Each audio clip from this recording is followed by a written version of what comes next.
She has worked at Van Michael Salon for 6 years. And you can look for Stephanie again. She's representing the Aveda team at Orlando Premiere Show in June in the Raw Talent Competition for Behind the Chair. So Steph, what are you going to tell us about today? Thank you, Natalie. First of all, I want to thank everyone for having us. We're really excited to be in Miami. I love South Beach. Woo! So, let me ask you guys this. How many of you get nervous when you have to do a short haircut?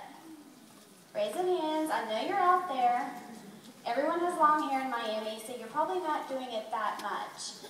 I personally love cutting short hair, but you do get in a rut. You know, you might be giving the same thing to both male and female. So my inspiration today, if we want to pull up Erin's picture, I recently found a picture of my mother sticking a bowl in my head, which I know everyone has had. And then I also am always in love with really classic, round, geometric shapes. So I kind of just wanted to do a fun take on that. Let's go ahead and pull up the head sheet.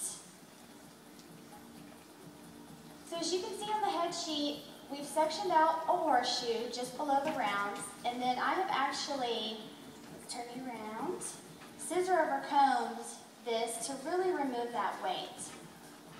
I've also sectioned off 2 areas from temple to ear that we're going to clip away for later,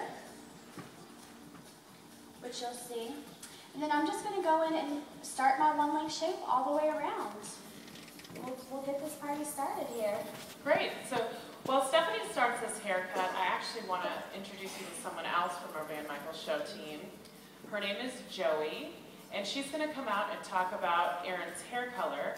She's worked for Van Michael for 8 years. She's my right hand in our education program. Here she is. And Joey will also be, along with Stephanie, representing Aveda and the premiere show for the Raw Talent Competition.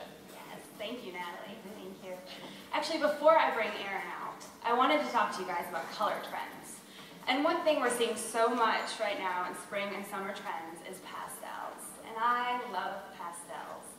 So I wanted to be able to actually use the new Aveda color to customize my own pastel formulas for y'all using the new Pure Pigments and the Universal 0N. And I know that pastels can easily be lost in the hair. So something that was very important in this color technique was I wanted to be able to use really, really strong color placement, which is something we're seeing a lot more now in color. A lot of the trends, you know, the ombre and balayage, using that horizontal color placement. I'm actually not going to be doing either of those types of color, but I wanted to do some block sectioning for you with the placement. But before I begin and show you my color, I have to show you Erin's before shot. If we could get that up, please. Awesome, huh? Amazing. Let's bring her out here. I want you guys to see Erin.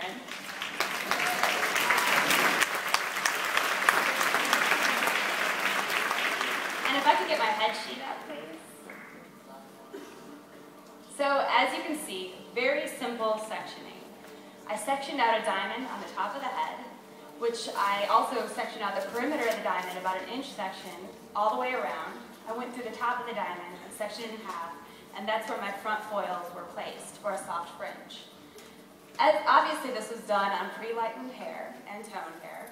I used 2 of my custom pastel formulas with the new Aveda Pure Pigments. Now I did break one rule, and the reason I broke it, well, the only way I could break it was I swatched it out first, but as you all know, colorists, we're not allowed to combine the pure pigments because of an unpredictable result. But after swatching out the green and yellow pure pigments together, I got the perfect green pastel that I was looking for.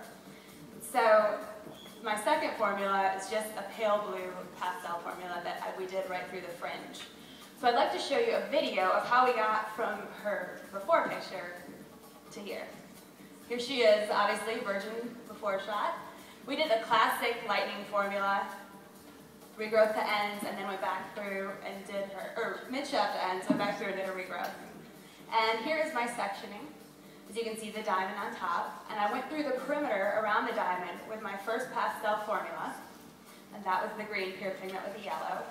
And then through the top front section of my diamond, I did my foils with the second pastel formula, but instead of going scalp to ends, I actually melted through the ends just for that nice soft look through the front. And there you have it. What do you guys think? So it's a great, great way to get a really impactful color with very minimal sections and minimal foils. I do have one more variation of the color that I'd like to show you. If I could get May out here, please. And Joey, before we talk about May's color, let's see how Stephanie's doing over here. I'm still putting in her one length shape. We're just bringing everything up and over, and I'm giving her just that nice round look. Once we're done with this, I'm going to pull this up and chip into the top just so she gets a little bit more movement and to really kind of open up the color that Joey did for us. So we're just going to keep cutting. Great. Okay, Joey, tell us about May's color. Awesome. So this is lovely May. And we did the same exact sectioning. I just wanted to show you guys on long hair. So it could be, there are variations of this. And the only thing I changed was her formulas. We used a couple of the Aveda Bright formulas. And the red is so impactful. Are you guys loving the new Aveda Red colorists? I mean, they're awesome, beautiful. And they look great on stage. So thank you very much. Thank you, May. Thank you, Joey. Stephanie, did you kind of want to tell us where we're at right now with the cutting? Say again? Did you want to tell us what you're doing right there? I'm cutting her little fringe. She already had a bit of a fringe, but we definitely wanted it to be very strong. And she doesn't need to see right now. She looks good this way. We'll just keep working. Perfect. Okay, so how many of you are colorists out there? Let's see a show of hands.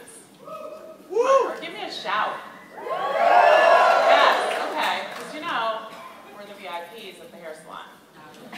So I want to talk to you about a little trend in hair color right now. And it goes in and out of fashion all the time, actually. It's nothing new, but I think it's important to address. But I'm sure you've seen Gucci, Yves Saint Laurent ads lately. Mostly Gucci is really strong with it, but the bleached brow look, okay? So I know that I would never dream of putting enlightener on somebody's brows, and I'm sure none of you good colorists out there would think of doing such a terrible thing. However, I'm just going to tell you what other colorists do that would do something like that and how they would do it right. So, what you would do, because I know that Aveda not only doesn't recommend it, this is my disclaimer, Aveda doesn't recommend it if they forbid it. So for those other people, I would say make sure you mix the proper ratio of an on-scalp lightening formula. 1 part booster, 1 part powder, and 2 parts developer. And I usually have heard that people use 20 volume. Then you want to take a disposable mascara wand and apply the product very generously so that it lifts evenly, because if it doesn't, it can get a little spotty looking. Then, as it dries out a little bit, you have to kind of remove it very carefully, and then go back and reapply. And I would never rinse and reapply. I would always just remove, reapply. That's what I heard. Then, the last but not least, just make sure that, and this is not for makeup artists so much because they don't touch the face, but for a colorist, you would definitely want your client's eyes to be closed if you're working with something like that you're not supposed to be working with. So have them close their eye, touch gently above the brow, and this goes with just applying regular color to the brow anyway. And have them close their eye, touch above the brow, and then go in with the product. Because if you don't touch above the eye, you might go and startle them, and your chances of having something that you don't want to happen are a little bit higher. So I just wanted to touch on that because that's sort of something we're seeing here and there, and I love the way it looks. I'm really lucky. All of our models already had it from somebody else, so looks really good on this one. All right, Steph, so we're working in that shape. It's looking really good. Anything you want to tell us about your technique? Well, you too precise doing this square layer. I really just want to chip in. Don't want any hard lines or layers through the top because I just really want Joey's color to be soft and pretty, and I am loving the new Aveda pigments right now. I mean, we could not get stuff like this last year. Now I am going to, before I flat iron her, I want to address these sideburns. I want lots of texture in them. So I am going to actually cut those with the razor. And I've kind of been doing a new thing. How many of you are using the new botanical treatments with your clients? I am obsessed with it. And I normally don't do a lot of dry cutting with the razor, but when I do, like a little lubrication. So, just a little, less is more.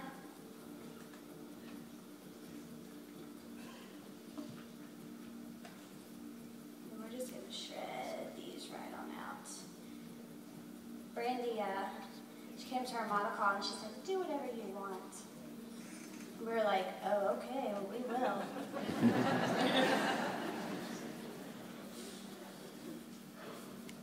Now I'm just going to run the iron and bevel her under just a bit. I don't want her and Aaron to look too similar. I'm going to show you guys a cool technique on Aaron's hair in just a minute.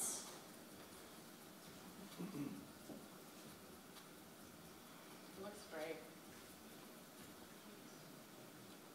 Brandy did